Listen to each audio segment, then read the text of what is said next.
The quotient rule of derivative tells us that if we have a function f of x divided by another function g of x, and we want to take the derivative, you will need to do is f prime of x times g of x, then you subtract f of x times g prime of x. Okay, you can also say g prime of x times f of x is the same. And then you divide it by g of x squared. So how do you apply this quotient rule? Let's take a look at an example. Say y equal 5x squared divided by 4x plus 3. You need to be able to identify, okay, 5x squared is the f of x, and 4x plus 3 is your g of x.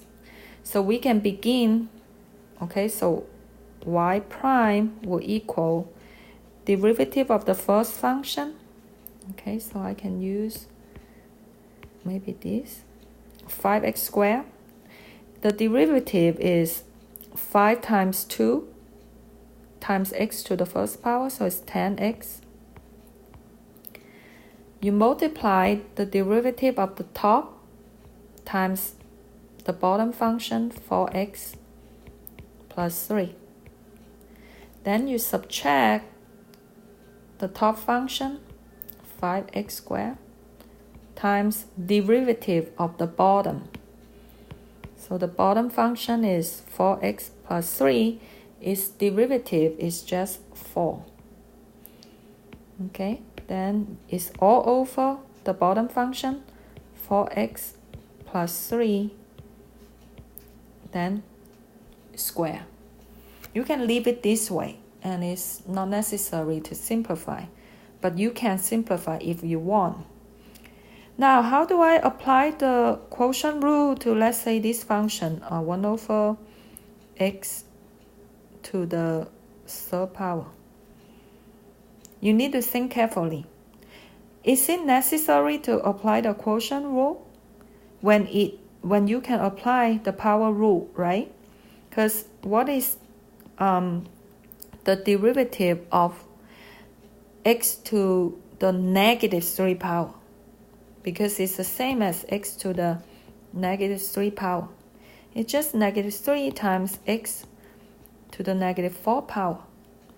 So it's important that you learn, if you can apply the power rule, don't use the quotient rule.